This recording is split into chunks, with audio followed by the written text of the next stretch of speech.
नमस्कार। JP news से संजय कुमार कर्ण लेकर आया हूँ जांच पड़ताल की इस कड़ी में मैं आज आपके सामने एक ऐसा चेहरा लाया हूँ जो खगड़िया ज़िला के राष्ट्रीय जनता दल के जाने माने हस्ती, जिनका प्रभाव राष्ट्रीय जनता दल पर बहुत ज़्यादा आपको दिखने को मिलेगा और रणनीतिकार कहा जाए राष्ट्रीय जनता दल का। जो भी कमेटी इससे पहले बना था उसमें भी इनका बहुत बड़ा योगदान रहा है और अभी भी बढ़ चढ़ के हिस्सा लेते हैं आरजेडी को आगे बढ़ाने में। ये नाम है नीरज यादव, जो प्रदेश महासचिव युवा राष्ट्रीय जनता दल बिहार प्रदेश के हैं और ZRUCC पूर्व मध्य रेलवे हाजीपुर जोन के सदस्य हैं और इसके साथ साथ KDCA खगड़िया क्रिकेट एसोसिएशन के सदस्य भी हैं। एक साथ इतने कम उम्र में इतनी बड़ी सफलता राजनीतिक परिदृश्य में, और ये कहा जाए कि खगड़िया राजनीति के क्षितिज पर एक उभरता हुआ सितारा आपको नज़र आएगा, जो कि नीरज यादव के रूप में आप जानते हैं। तो इनसे सबसे पहले मैं इनको धन्यवाद करता हूं अपने चैनल पर आने के लिए। और उससे पहला सवाल इनसे है कि 4 राज्यों में चुनाव हुआ, जिसमें 3 राज्य में बीजेपी अपार बहुमत से विजय प्राप्त की है। तो कांग्रेस का कहाँ कमी रह गई? कांग्रेस में क्या मैनेज नहीं कर पाया? क्या कहना है सर आपका? सबसे पहले जांच पड़ताल जो चैनल है आपका, और संजय जी आपको बहुत बहुत बधाई हो। और हमको इस लायक समझा कि आप इंटरव्यू मान लीजिए इस तीनों राज्य के परिप्रेक्ष्य में ले रहे हैं।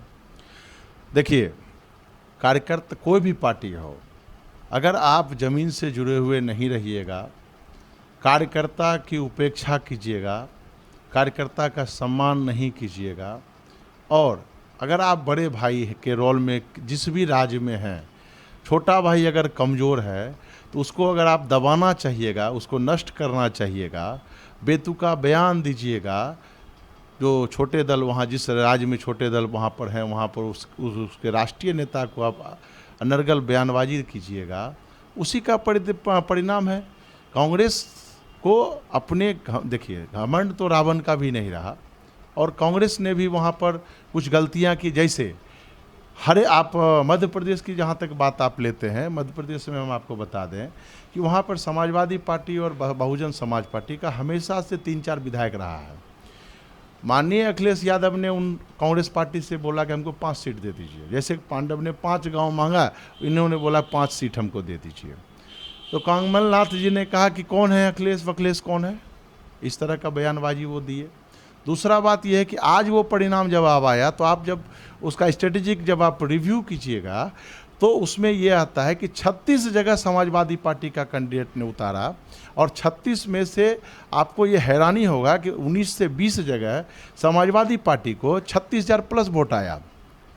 ठीक है, 36,000 प्लस वोट आने के बाद कांग्रेस वहाँ पर 1,000-2,000 से हार रही है। आप जोड़ लीजिए, अगर वो समाजवादी पार्टी का साथ लेते तो वो रिफ्लेक्शन 50 सीट पर आपको प्लस रहता। ठीक है, दूसरी बात, आप राजस्थान की बात करते हैं, आज पूरा 75% भारत की आबादी युवा है।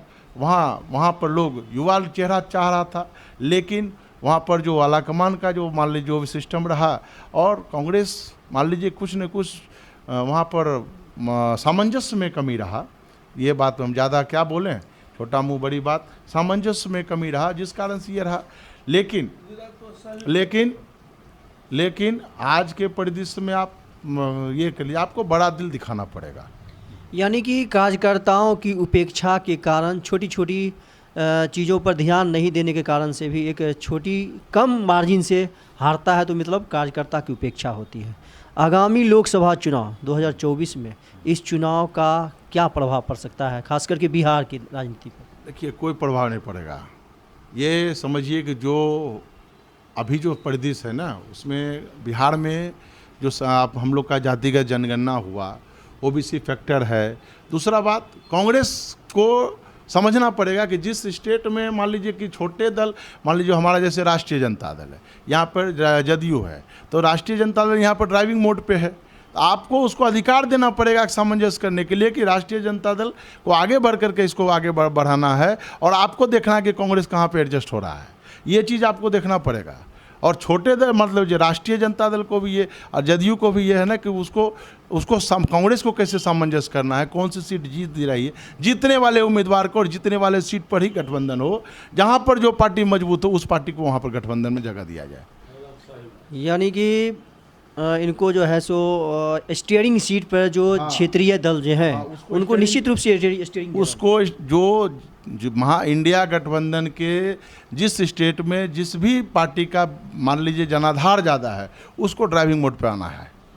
बिल्कुल बिल्कुल इसके और जो जिस राज्य में जो जनाधार वाले हैं उनको ड्राइविंग सीट पे देना चाहिए, बड़ा दिल दिखाना चाहिए।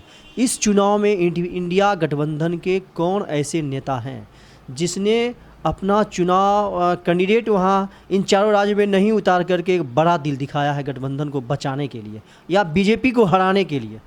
ऑब्वियसली है, राष्ट्रीय जनता दल किसी भी स्टेट में आप देख लीजिएगा, हमारी पार्टी, हमारे जो माननीय सर्वमान्य नेता है लालू प्रसाद यादव जी, तेजस्वी यादव ने साफ सुथरा कहा कि जिस प्रदेश में जो पार्टी मान ली इंडिया गठबंधन में है मजबूत है उनको ड्राइविंग सीट में देंगे, भले हमको वहाँ पर सीट लड़ने के लिए नहीं लड़ा जाए, उससे कोई दिक्कत हमको नहीं है। तो राष्ट्रीय जनता दल सब दिन मान लीजिए कि देने के मोड में हमेशा रहा। अभी भी आप देख लीजिए बिहार के स्थिति में देख लीजिए, माननीय नीतीश कुमार को हम लोग मान लीजिए कि जो है हम लोग मुख्यमंत्री के रूप में चुने हैं और आगे प्रधानमंत्री के रूप में उनको बनाएंगे। उसके लिए राष्ट्रीय जनता दल का एक कार्यकर्ता, लालू जी का स्टेटमेंट भी आया था कि हमको कंप्रोमाइज़ करना पड़ेगा, कुछ हानि भी सहना पड़ेगा तो हम बीजेपी को हराने के लिए। देखिए बड़ा जब मान लीजिए लक्ष्य आप निर्धारित करते हैं तो छोटा मोटा वो सारा चीज़ उसमें कोई मायने नहीं रखता है। माननीय लालू प्रसाद जी ने तेजस्वी प्रसाद यादव जी ने एक माइलस्टोन सेट कर दिया कि भाजपा को हटाना है, इसके लिए हमको जो मान लीजिए सेक्रीफाइस करना है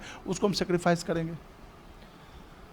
राष्ट्रीय जनता दल का ये कहना है नीरज भाई का कि हमारे नेता माननीय सर्वमान्य नेता लालू प्रसाद यादव जी का कहना है कि बीजेपी को हराने के लिए जो सेक्रीफाई करना पड़ेगा, जितना त्याग करना पड़ेगा, हर संभव त्याग हम लोग करेंगे। बहुत बहुत धन्यवाद नीरज जी हमारे चैनल पर आने के लिए।